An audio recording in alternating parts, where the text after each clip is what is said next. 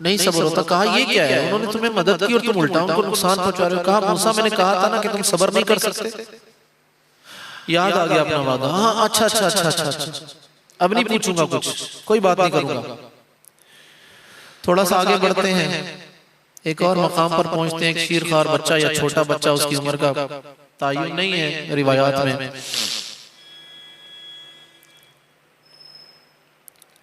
उसको कत्ल कर देते हैं मूसा अलैहिस्सलाम से। फिर सब्र नहीं होता। कहा अजीब आदमी हो भाई, उस बच्चे ने क्या बिगाड़ा था तुम्हारा?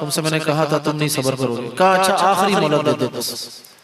आगे पहुंचते वो दीवार तामीर करने वाला किस्सा भी आप लोगों को पता है सब। मुझे ये समझ में आई कि इल्म की तलब में, हुसूल इल्म में सबसे मुश्किल काम सब्र करना होता है।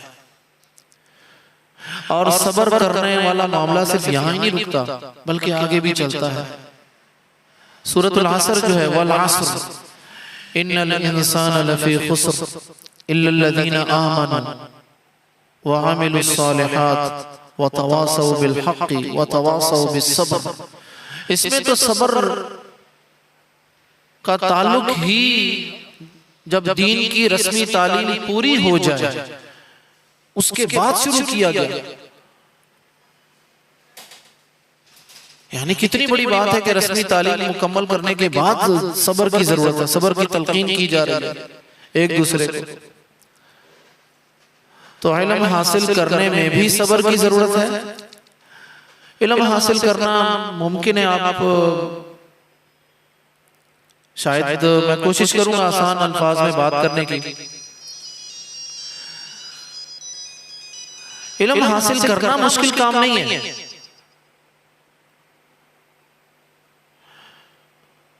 इल्म को संभालना उससे ज्यादा मुश्किल काम है। इल्म तो हम हासिल कर लेते हैं 4 साल 6 साल, सही बुखारी भी पढ़ ली, सही मुस्लिम भी पढ़ ली, तफसीर इब्ने कसीर भी पढ़ ली, उसूल तफसीर, उसूल हदीस, उसूल फिक्र, नहव, सर्फ सब कुछ पढ़ लिया। लेकिन बात यह है कि उसको संभालें कैसे। संभालने वाला इशू बहुत बड़ा है, उसकी हिफाजत कैसे करें। इल्म की हिफाजत जो है वो सूरतुल असर के जरिए बताई गई। इल्लल्लज़ीना आमनू व अमिलुस सालिहात। इल्म की हिफाजत हमेशा अमल के जरिए होती है,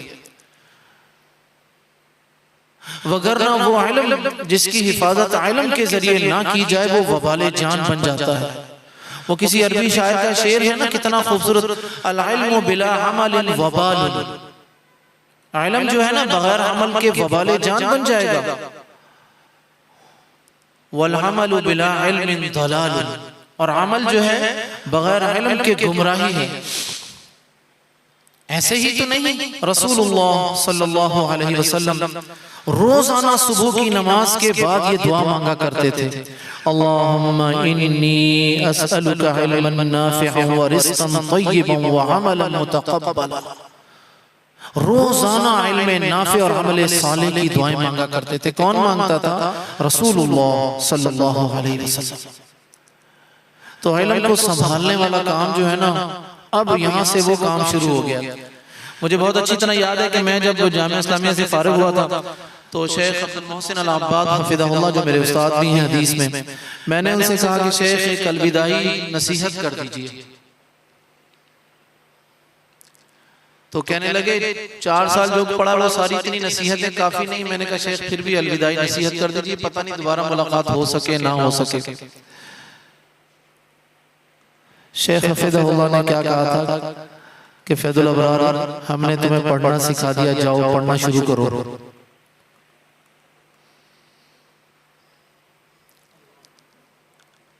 मुझे नहीं उनकी बात समझ में आई थी कि फैजुल अबरार हमने तुम्हें पढ़ना सिखा दिया है, अब जाओ पढ़ना शुरू करो। मैं पाकिस्तान पहुंचा वापस, मैंने अपने वालिद साहब रहमतुल्लाह को बताया, मुझे मेरे उस्ताद ने ये नसीहत की है। कहा बेटे बिल्कुल सही कहा उन्होंने, इल्म संभालना बहुत मुश्किल होता है। शुरू शुरू में जब इल्म आता है ना तो वल्लाही दौलत का गुरूर तकब्बुर इतना नुकसान नहीं देता, इख्तिदार का नशा इतना नुकसान नहीं देता जितना इल्म का गुरूर तकब्बुर तबाह कर देता है बंदे को। अगर उसके साथ अल्लाह ताला का फजल करम ना हो तो इल्म को संभालिए अमल साले के जरिए। जो कुछ अल्लाह ने आपको अता किया है ना, ये इतनी बड़ी नेमत है, इतनी बड़ी नेमत है कि आप सोच भी नहीं सकती। आप लोगों को पता है कि आप लोग इस 4 साल 6 साल का सफर तय करने के बाद आप लोगों का ताल्लुक किस खूबसूरत सिलसिले के साथ जा जुड़ा है, आप लोगों को पता है इस बात का। मेरी काबिल एहतराम माओ बहनों और बेटियों, आप लोगों का ताल्लुक उस खूबसूरत सिलसिले से जा जुड़ा है जिसका आगाज, जिसकी पहली कड़ी फतलक़ा आदम मिन रब्बिही कलिमातिन फताब अलैहि इन्नहु हुवत तव्वाबुर रहीम। आप वहां तक जा पहुंची, बहुत बड़ी बात है। कायनात का सबसे पहला उस्ताद अल्लाह ताला, वअल्लम आदम अल अस्माअ कुल्लहा। सबसे पहले उस्ताद अल्लाह ताला थे और सबसे पहले शागिर्द आदम अलैहिस्सलाम थे। ये पहली कड़ी थी।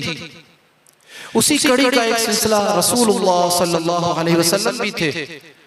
दारे अरकम में आप बैठकर अपने सहाबा को पढ़ाया करते थे, कुरान मजीद की तालीम दिया करते थे, मस्जिद नबवी में पढ़ाया करते थे, जो असहाबे सुफ़ा थे वो पढ़ा करते थे।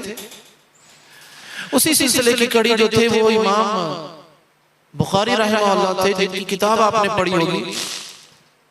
उसी सिलसिले की कड़ी थी इमाम अबू हनीफा रहमतुल्लाह, उसी सिलसिले की कड़ी थी इमाम मालिक, इमाम शाफिई, इमाम अहमद इब्न हंबल रहमतुल्लाह, इमाम इब्न तैमिया। चलते जाइए चलते जाइए चलते जाइए। सनाउल्लाह अमर तसरी रहमतुल्लाह, आ जाइए आगे शेख सनाउल्लाह मदनी हफिज़हुल्लाह, और आ जाइए बहुत कुछ अपने इस दौर तक आ जाइए। आप लोगों का सिलसिला उस खूबसूरत सिलसिले के साथ जा जुड़ा है। ये इंतखाब मामूली नहीं है, ये बहुत बड़ा इंतखाब है। मैं पूरी जिम्मेदारी के साथ आपको एक बात बताता हूं, मैं मदारिस में भी पढ़ाता हूं और मैं यूनिवर्सिटी कॉलेजेस में भी पढ़ाता हूं। मैंने दोनों माहौल देखे हुए। मैं हल्फन ये बात आप लोगों के सामने कह रहा हूं, अपनी जिंदगी का पूरा तजुर्बा। जितना एहतराम, जितनी ताज़ीम, जितनी तकरीम मुझे मदारिस में अपने तलबा से मिली है, वो मुझे अपनी यूनिवर्सिटी के स्टूडेंट से वो चीज नहीं मिली। मदारिस का सिलसिला चूंकि वो वहां पर अल्लाह की और अल्लाह के रसूल की बात होती है, ये उस खूबसूरत सिलसिले की मौजूदा हमारे सामने कड़ी है। ये अल्लाह का इंतखाब है आप लोग। वगरना मुझे बताइए क्या रुकावट थी कि आपके साथ जो कोई तालिबा थी वो छोड़ चुकी है, माली मुश्किलात की वजह से, बीमारी की वजह से, शादी की वजह से, किसी और वजह से, किसी वजह से कोई ताने नहीं बर्दाश्त कर सकी होगी। मैंने भी घर पर, जब मेरे भाइयों ने मुझसे कहा था ना, जब मैं घर जाता था ना जुमेरात की छुट्टी में, मेरे वालिद साहब कहते थे रहना तुमने जामिया अबी बकर में ही। हालांकि मैं कराची का रहने वाला था। मेरे वालिद साहब कहते थे नहीं बेटा रहना तुमने जामिया अबी बकर में, घर में नहीं रुकोगे। तो मैं कहता था अबू भाई मुझसे ज्यादा दूर जाते हैं, सुबह जाते हैं, उनको नहीं आप कुछ कहते, मुझसे क्यों कहते हैं कि आप वहीं रहो। कहने बेटे एक वक्त आएगा तुम्हें पता चलेगा इस बात का। और मैं आपको बताऊं मुझे उस दिन समझ में आई जब मेरे वालिद साहब नहीं थे मेरे पास। ये बहुत बड़ा खूबसूरत इंतखाब है अल्लाह ताला का, ये मामूली बात नहीं है। जितना एहतराम, ताज़ीम, तकरीम आपको मदारिस में मिलेगी, आप देख लीजिए। लिहाजा ये इल्म को संभालने वाला मामला, इल्म हासिल कर लिया, ये हुसूल इल्म का सफर तो जारी रहता है। इमाम तबरी रहमतुल्लाह थे, शायद फौत होने से पहले एक मसला पूछ रहे थे। किसी ने कहा आखिरी सांस है आपके, आपको अभी भी एक मसले की पड़ी हुई है। तो इल्म का तलब, तो इल्म की तलब और इल्म हुसूल इल्म का सफर तो जारी रहता है, लेकिन अब जो अगला मरहला जिसमें आप दाखिल हो रही हैं, इल्म को संभालने वाला मामला है। हुसूल इल्म वाला तो मामला ठीक है, इल्म को संभालिए, और संभालने के साथ एक तीसरा मरहला जो आपका इसके साथ ही शुरू हो जाएगा, बल्कि हो जाता है, और वो है इब्लाग वाला, आगे पहुंचाने वाला। मैं सूरत कहफ जब मैं पढ़ाता हूँ ना, मूसा अलैहिस्सलाम और खदिर अलैहिस्सलाम का किस्सा, तो मैं अपने स्टूडेंट से कहता हूँ कि भाई मुझे ना आप लोग जरा लिख कर दीजिए मुमकिन आजमाइशें इल्म के हवाले से क्या क्या हो सकती हैं। एक स्टूडेंट थी मेरी, उसने इल्म के हवाले से ना ये सारी चीजें उसने कैटेगराइज कर दिया। उसने कहा जी इल्म की तलब के हवाले से मुश्किलात, इल्म को संभालने के हवाले से मुश्किलात, इल्म पर अमल करने के हवाले से मुश्किलात, और इल्म को आगे पहुंचाने के हवाले से मुश्किलात।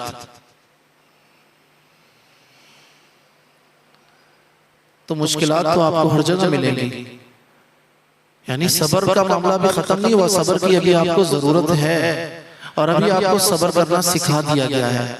और ये सब्र इख्तियारी कैफियत का है, बेबसी और लाचारी का नाम नहीं है सब्र। तो मेरी काबिल एहतराम सामिआत, मेरी माओ, मेरी बहनों, मेरी बेटियों, अल्लाह ताला आप सबको आफियत अता करे।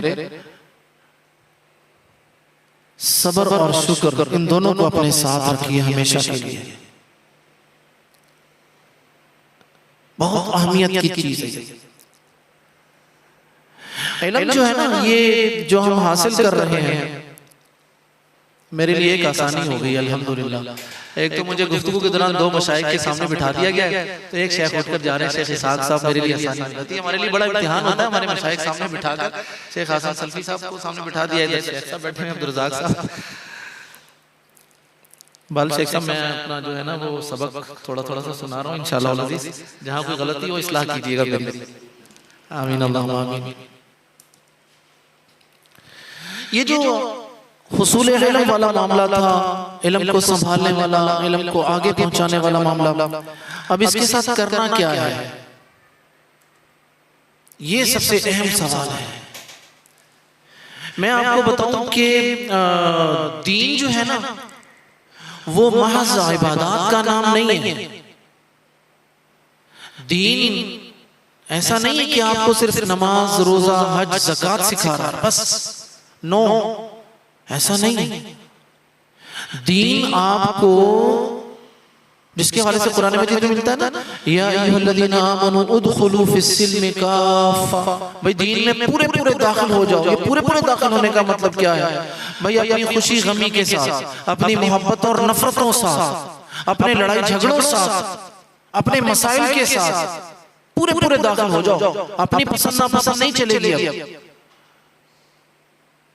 दीन में तो सबसे पहला जो तकाजा है वो सुन लीजिए, दीन में सबसे पहली जो डिमांड आपसे और मुझसे की जा रही है वो ये की जा रही है, युमिनूना बिल गैब। बस कुरान मजीद का आगाज यहीं से होता है ना, अल्लज़ीना युमिनूना बिल गैब। जो लोग गैब को मानते हैं, गैब पर ईमान लाते हैं, अनकंडीशनली सरेंडर कर देते हैं, क्या, क्यों, कैसे, चूंकि, चुनाचे, अगर, मगर, तो, फिर, यहाँ, वहां, इसलिए, ऐसे सवालात नहीं करते। तो मैं आपको बताऊं कि आप सबसे पहली, अगर आप अपनी जिंदगी को कामयाब करना चाहते हैं और आगे कामयाबी के साथ जिंदगी गुजारना चाहते हैं, तो सबसे पहला काम आप ये कर लीजिए जो कुरान मजीद में मुझसे और आपसे मांगा गया है, या अय्युहल्लज़ीना आमनू आमिनू बिल्लाह। मुझे नहीं समझ में आई थी ये बात, मैंने अब्बू से पूछा। मेरे वाले साहब मेरे बहुत अच्छे दोस्त भी थे, मेरे उस्ताद भी थे। मेरी जिंदगी में जितनी खूबियां हैं उनका अक्सर हिस्सा मेरे वाले साहब रहमहुल्लाह का, उनकी मेहनतें और उनकी मोहब्बत और उनकी दुआएं हैं। मैंने पूछा अब्बू ये क्या बात है? ईमान वालों ईमान ले आओ अल्लाह पर। वो ऑलरेडी वही अल्लाह पर ईमान रखा हुआ है तो उसको ईमान वाला कहा गया ना, फिर ये क्यों कहा जा रहा है ईमान वालों अल्लाह पर ईमान ले आओ? मेरे वाले साहब कुरान मजीद को बड़ी करीब तरीन मिसालों से रहकर समझाते थे। कह लगे यार तुम्हारी माँ नहीं कभी कभी तुमसे कहती है तुम लोग इंसान नहीं बनोगे जब तुम लोग शरारतें करते हो? कहती नहीं इंसान नहीं बनोगे तो क्या तुम लोग उस वक्त इंसान नहीं होते? कोई शरारतें कर रहे हो तो कहते इंसान बन जाओ, बस वही मामला यहाँ पर भी है। तो सबसे पहले मैं अपनी काबिल एहतराम माओ से, बहनों से, बेटियों से ये कहूंगा कि सबसे पहले ईमान वाला मामला मुकम्मल कीजिए। सैयदना अबू सुफियान ने पूछा था ना अल्लाह के नबी से कि अल्लाह के नबी मुझे बस कोई ऐसी बात बता दीजिए कि मैं आपके बाद किसी से ना पूछूं। कहा कुल आमनतु बिल्लाह, सबसे पहली बात वहां पर यही की गई थी, कहो कि मैं अल्लाह पर ईमान लाया। ईमान का मतलब क्या होता है? ईमान का मतलब ये है, ये मैं बड़ी आम बात बता रहा हूं आप लोगों को, ये मैं अपनी पूरी जिंदगी का खुलासा आपको दे रहा हूं। कुरान मजीद की आयत और हदीस रसूल जो साबित हो जाए उसको एज इट इज मिन व मान लीजिए, इसमें बड़ी खैर है और यही ईमान है। वो आयत और हदीस आपकी समझ में आए या ना आए, आप उसको मान लीजिए। मानने में आफियत है, नजात है मानने में। आप लड़कर सवालात करके जीत नहीं सकेंगे, अपनी आंख पर तबाह कर लेंगे। जितने 1400 साल के दौरान जितनी जमातें, ग्रुप, फिरके गुमराह हुए हैं, मैं पूरी जिम्मेदारी के साथ ये बात कर रहा हूं। ये आप किसी भी शेख से पूछ लीजिए, हमारे उस्ताद मोहतरम यहाँ पर होंगे शेख अब्दुल असरी हफिज़हुल्लाह, उनसे अगर वो जिस तरह आप उनसे ये सवाल कीजिएगा, या किसी भी बड़े शेख से आपको अगर सवाल करने का मौका मिले, मेरी बात उनके सामने रखिएगा। 1400 साल की 100% गुमराहियों में एक बहुत बड़ा बुनियादी सबब ये था कि आयात पर और अहादीस पर ईमान मुकम्मल नहीं था। जहां जिस लम्हे ईमान जरा सा डामाडोल हुआ, शुकूक और शुबहात दाखिल होना शुरू हो गए। अल्लज़ी युवस्विसु फी सुदूरिन नास, शैतान तो फिर सबसे पहले वो तो ताक लगा के बैठा हुआ था। सुम्मा लआतियन्नहुम, भाई मैं तो आऊंगा, हमला करूंगा दाएं से बाएं से, आगे से पीछे से, नहीं छोड़ूंगा। लउग़वियन्नहुम अजमाइन, तो मैं तो नहीं छोड़ूंगा। तो सबसे पहला काम ये कीजिए कि आपके सामने कोई आयत आ जाए और कोई हदीस रसूल जो साबित हो वो आ जाए, उसके बाद आप क्या क्यों कैसे सवालात मत कीजिए, मान लीजिए उस पर अमल करने की कोशिश जरूर कीजिए। अमल ना कर सके ये एक अलग इशू है। अल्लाह के रसूल सल्लल्लाहु अलैहि वसल्लम की यहाँ भी बशारत मौजूद है हमारे पास। मन हम्मा बिहसनतिन व लम यअमलहा कुतिबत लहू हसना, भाई जिस किसी ने नेकी का इरादा कर लिया, किसी वजह से वो नेकी नहीं कर सका, वो नेकी उसके नामा अमाल में लिख दी गई। तो आप इस बात को समझ लीजिए कि कुरान मजीद की आयत और हदीस जब आपके सामने आ जाए तो आप उसको गैर मशरूत तौर पर मानिए। उसको किसी एक आयत में, किसी एक हदीस में ना किसी मुहद्दिस ने, ना किसी मुफस्सिर ने, ना किसी सहाबी ने पिछले 1400 साल में ये बात की कि भाई किसी आयत या हदीस पर अमल करने के लिए उसको समझना बहुत जरूरी है। ऐसा नहीं है। फलसफियाना समझ तबाह बर्बाद कर देती है। सिंपल सी बात है, दीन बहुत सादा है। इन्ना दीन युस्र, दीन बहुत आसान है। जिसने दीन मुश्किल करने की कोशिश की, दीन फिर वो मुश्किल उस पर गालिब आ जाती है, जैसा कि सही बुखारी में भी है। दीन के हवाले से जब हम फलसफियाना बातें करते हैं, भाई नमाज के फायदे क्या, एक जगह एक साथी थे, एक तालिब इल्म, वो जी शेख साहब वो रोजे के फवायद के बारे में बात कर रहे थे। तो रोजे के फवायद के बारे में कहा जी कि रोजे के बड़े तिब्बी फवायद हैं और बड़े, और इसमें कोई शक नहीं कि रोजे के फवायद हैं तो तिब्बी। तो वो मैंने 10 मिनट की जो उनकी गुफ्तगू सुनी, उसके बाद फिर वो मेरी बारी थी थोड़ी सी चंद गुजारिशात पेश करने की। मैंने कहा आपने सबसे बड़ा फायदा तो बयान ही नहीं किया। मैंने कहा सबसे बड़ा फायदा ये था कि ये अल्लाह का हुक्म था, उस पर अमल करने वाला। ये सबसे बड़ा फायदा ये था कि अल्लाह का हुक्म, मुझे तिब्बी तौर पर फायदा हो या ना हो, सबसे बड़ा फायदा ये था, या अय्युहल्लज़ीना आमनू कुतिबा अलैकुमुस सियाम कमा कुतिबा अलल लज़ीना मिन क़ब्लिकुम लअल्लकुम तत्तक़ून। सबसे बड़ा फायदा ये था कि अल्लाह का हुक्म था, रसूलुल्लाह सल्लल्लाहु अलैहि वसल्लम की इत्तिबा थी इसमें, ये सबसे बड़ा फायदा था। तो नुसूस के साथ आप अपने आप को जोड़ लीजिए। मेरी तालिबात तो इस लफ्ज को समझ गई होंगी, नुसूस मुमकिन है आम खातिन ना समझी हो। हम आयत को और सही हदीस के लिए एक लफ्ज इस्तेमाल करते हैं, एक टर्म इस्तेमाल करते हैं जिसके लिए नस कहते हैं, नून और स्वाद, जिसकी जमा नुसूस हम इस्तेमाल करते हैं। तो आप नस के साथ जुड़ जाइए, आयत और हदीस के साथ जुड़ जाइए। जिंदगी यकीन करें बहुत सुखी हो जाएगी। ये मैं अभी कुछ देर पहले बात करके गया कि सबसे बड़ा गुरूर और तकब्बुर इल्म वाला होता है अल हफीद वल अमा वल अयाज़ु बिल्लाह। अगर कोई इसकी लपेट में आ जाए तो बहुत बुरा अंजाम होता है उसका। कभी ये मत समझिएगा कि हमने हदीस पढ़ ली, बड़ी बड़ी किताबें पढ़ ली, तफसीर पढ़ ली, अब हमें सब कुछ आ गया। कभी ये मत समझिएगा। अभी मैं वो फेसबुक पर पता नहीं मुझे किसी साथी ने या व्हाट्सएप पर मुझे भेजा किसी ने, शेख अब्दुल्ला नासिर हफिज़हुल्लाह का वो जुमला जो मुझे बताया, फैसलाबाद में कुलिया दारुल कुरान की तकरीब थी जी, वहाँ वो शेख साहब ये कह रहे थे कि मेरे लिए बड़ा मुश्किल बना दिया गया ये इम्तिहान। एक तरफ शेखुल हदीस अब्दुल अजीज अलवी हफिज़हुल्लाह, दूसरी तरफ शेखुल हदीस हूद हफिज़हुल्लाह जो कुलिया दारुल कुरान में है। तो वो बस मैं आज अपना सबक सुनाने के लिए आया हूँ और मेरी इस्लाह कीजिएगा। आप अंदाजा कीजिए कि ये बात वो शख्स कर रहा है जो पाकिस्तान के टॉप 5 मुहद्दिसीन में शामिल है। मुझे याद है जामिया अबू बकर का एक प्रोग्राम था, शेख साहब आपको याद होगा कि जब मैंने शेख अब्दुल्ला नासिर रहमानी हफिज़हुल्लाह की अनाउंसमेंट करने के लिए मैंने कहा ना कि जी मैं मुहद्दिस का लफ्ज़ मैंने इस्तेमाल किया, तो शेख साहब ने अपनी गुफ्तगू के शुरू में सबसे पहले मुझे टोक दिया था, आपने ये गलत कहा है, मैं मुहद्दिस नहीं हूं, मैं हदीस का उस्ताद। आप ये कहिए उस्तादुल हदीस।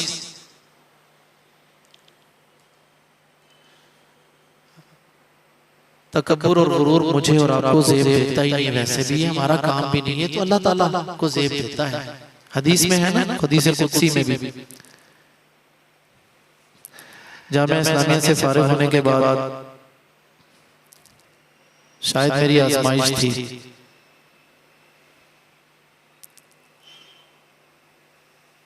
अब्बू के मना करने के बावजूद मैंने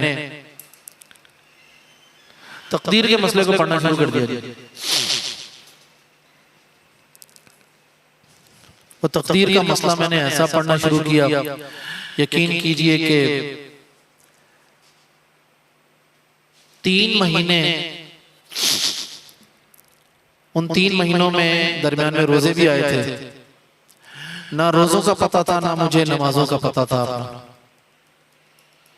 मैं तकदीर की हकीकत जानना चाह रहा था। और कब की बात है ये? 6 साल जामिया अबू बकर पढ़ने के बाद 5 साल जामिया इस्लामिया, जो वहाँ अकीदा मेरा मास्टर सब्जेक्ट था। फिर मुझे शौक हुआ कि मैं तकदीर को जानूं तो सही, तकदीर है क्या। मेरी वालिदा रहमतुल्लाह वो रोती थी, अब्बू से कहती थी कि आपने इसका क्या कर दिया, इसको रोकें, इसको समझाएं, इसको पकड़ें, क्योंकि मैं पूरी पूरी रात जागता था, पूरा पूरा दिन सोता था। अल्लाह ताला का फजलो करम था, मैं वापस आया। लेकिन मुझे उससे एक चीज समझ में आ गई, ये मैं अगली नसीहत आपको करना चाह रहा हूं। अगर आप अपनी जिंदगी कामयाब करना चाहते हैं, जो मनहियात हैं, जो गैबियात हैं ना, नो गो एरियाज में मत जाए। नो गो एरियाज में जाना तबाही बर्बादी का सबब बनता है, कुछ पल्ले नहीं रहता। दीन में भी नो गो एरियाज हैं जिनको मैं गैबियात के नाम से जानता हूं। जितनी बात बता दी गई है उसको उतना मान लें, बस उसके आगे खोज मत लगाएं। मिसाल के तौर पर अल्लाह ताला के हवाले से हमें बड़ी खोज होती है ना, भाई अल्लाह के बारे में जितना बता दिया गया उतना ही बस काफी है, आप ज्यादा की खोज में नहीं जाएं। जन्नत और जहन्नुम के बारे में जितना बता दिया गया कुरान मजीद में और अहादीस में, उसी पर इत्फाक करें। फरिश्ते गैबियात में से हैं, जितनी चीजें गैबियात में, इल्म गैब में शामिल हैं, उन तमाम चीजों के हवाले से आप सिर्फ और सिर्फ मानने वाला काम कीजिए।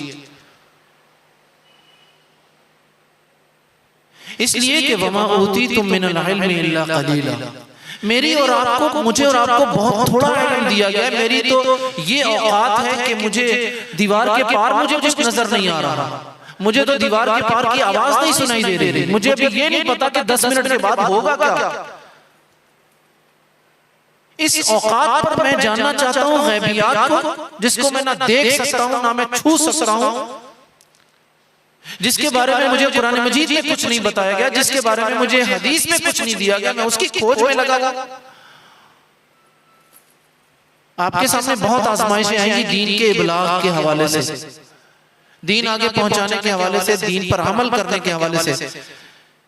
आप बस एक अपने एक ज़हन में चीज बना लीजिए कि जिस चीज के बारे में जितना आपको बता दिया गया है उसी पर इक्तिफा करें, जितना नहीं बताया गया उसकी खोज में मत जाइए। ये गैबियात के हवाले से बात कर रहा हूं, ऐसा ना हो कि किसी और मामले में ये इस बात को ले जाए।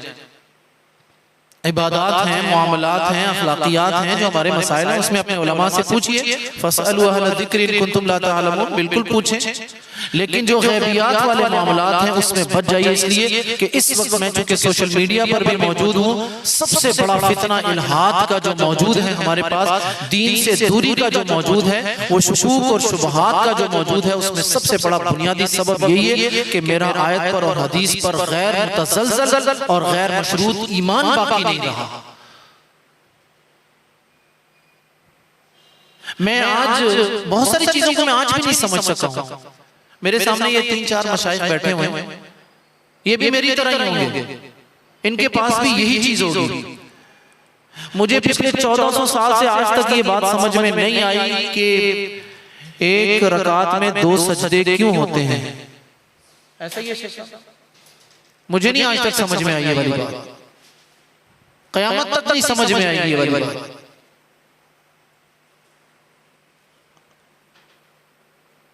मुझे आफियत किसमें मिली? सूरह आल इमरान में अल्लाह ताला ने मुझे आफियत का रास्ता बताया है। कहा जहां पर वो मुहकम और मुतशाबिहात वाली बातें मिलती ना आपको, कहा जी कि जो मुहकम आयात हैं वो उम्मुल किताब है, किताब की असल है। वहां एक छोटी सी बात लिखी हुई बड़ी प्यारी है। यकीन कीजिए मेरी जिंदगी के सैकड़ों हजारों मसाइल का हल उस आयत ने किया। कुल्लु मिन इंदि रब्बिना, बस हर वो बात जो अल्लाह की तरफ से है, रसूलुल्लाह सल्लल्लाहु अलैहि वसल्लम से साबित है, वहां पर आप आमन्ना व सद्दक़ना समिअना व अताअना वाली बात कीजिए। हमने सुन लिया और मान लिया। ये इल्म को संभाल भी लेंगे और मौजूदा दौर के जितने फितने हैं उनसे भी आप बच जाएंगे।